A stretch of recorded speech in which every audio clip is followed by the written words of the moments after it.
Assalamualaikum warahmatullahi wabarakatuh. Anakku yang Ustadz sayangi dan Ustadz cintai karena Allah. Alhamdulillah wa syukurillah. Semoga kita semua senantiasa dalam perlindungan dan penjagaan terbaik Allah Subhanahu wa taala. Pada kesempatan kali ini Ustadz akan menyampaikan tentang dahsyatnya waktu subuh. Dahsyatnya waktu subuh. Allah bersumpah dalam surat Al-Fajr. Wal fajr. Demi fajar, demi waktu subuh. Kemudian Allah juga bersumpah kembali dalam surat Al-Falaq. Qul a'udzu birabbil falaq. Aku berlindung kepada Tuhan yang menguasai waktu subuh. Ada apa sebenarnya di waktu subuh? Ada apa? Apa dahsyatnya waktu subuh? Mengapa Allah sampai bersumpah demi waktu subuh? Dan mengapa pula kita harus berlindung kepada yang menguasai waktu subuh?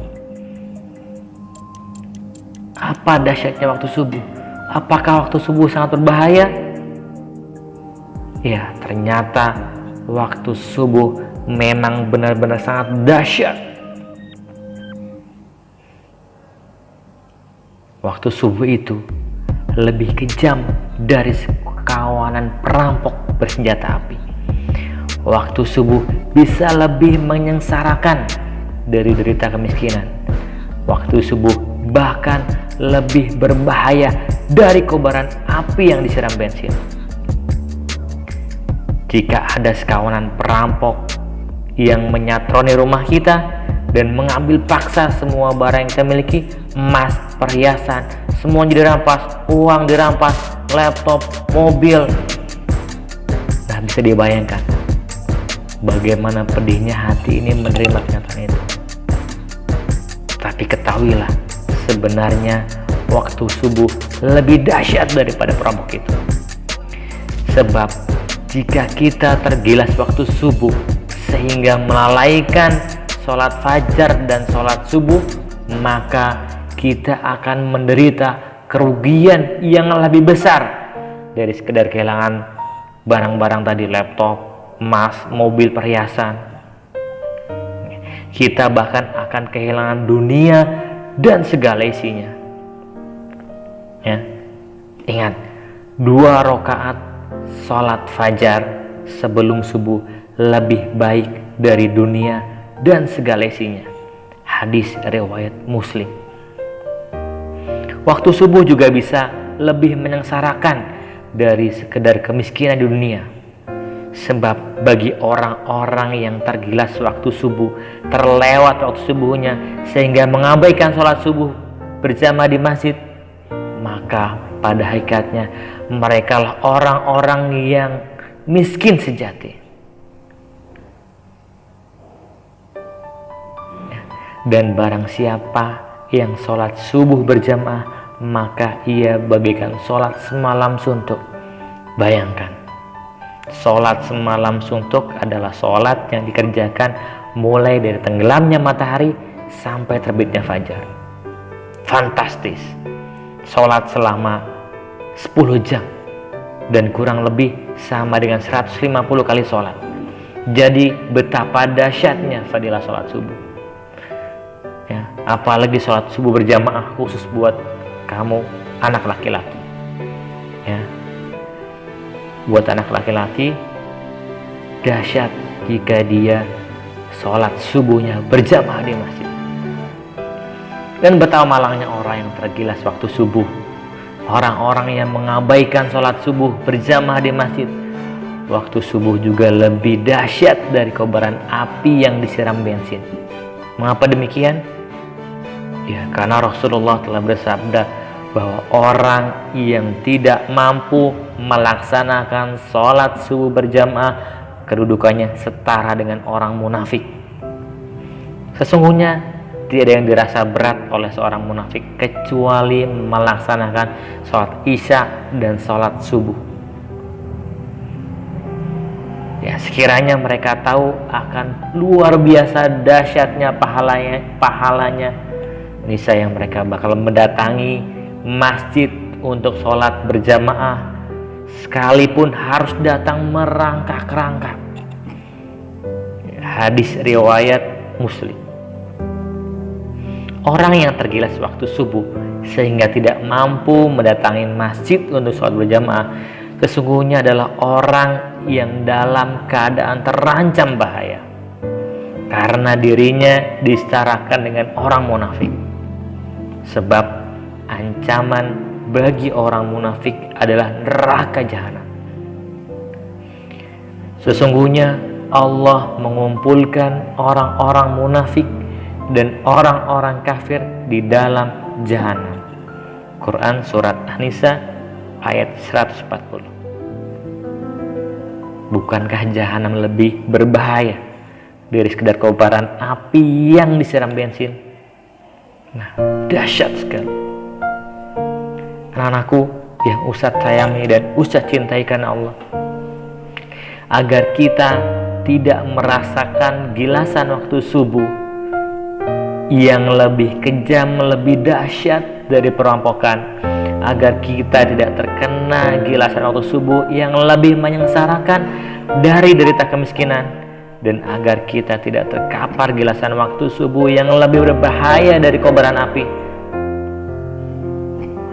maka kul a'udzu birabbil falaq, katakanlah aku berlindung kepada Tuhan yang menguasai waktu subuh, yaitu dengan memanfaatkan waktu subuh sebaik-baiknya.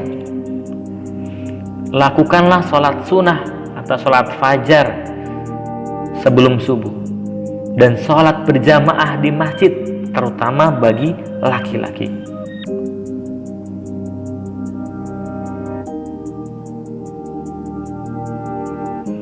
Lalu, mengapa waktu subuh bisa menggilas kita?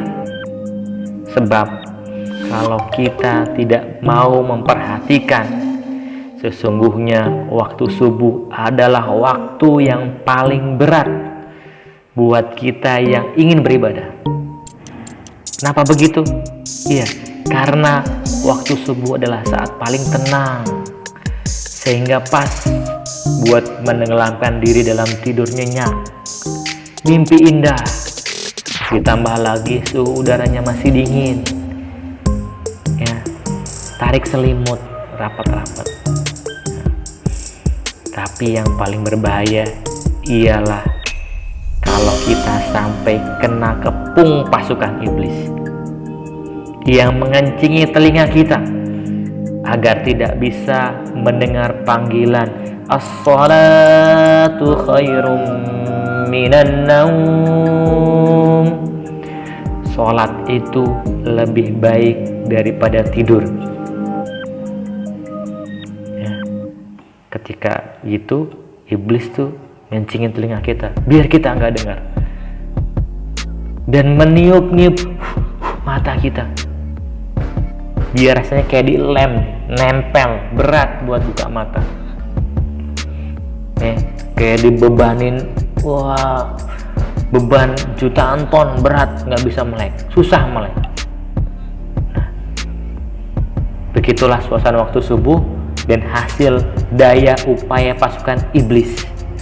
Itulah yang akan menggilas niat kita, tekad kita buat bangun dan mendirikan sholat, sehingga kita terus terkapar tanpa daya di atas buaya yang tidur lelap dan mimpi indah, dan melalaikan sholat fajar serta sholat subuh berjamaah di masjid. Jadi teman-teman, jangan anggap remeh dahsyatnya kekuatan waktu subuh, ya.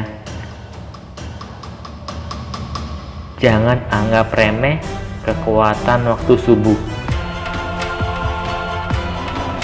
sehingga iman kita tidak bisa bertumbuh dengan subur oleh firman fadilah sholat fajar dan sholat subuh.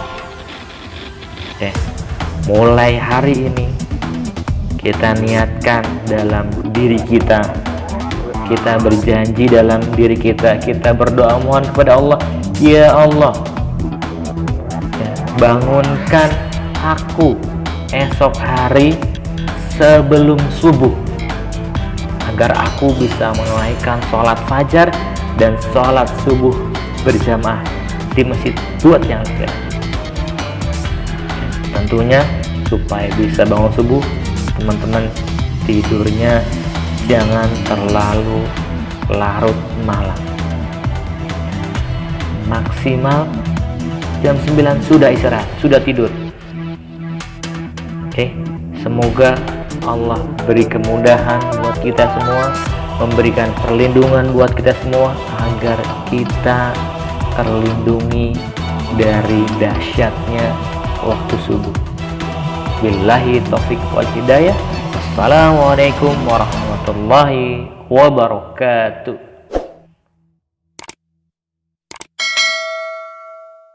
Alright, alright, alright.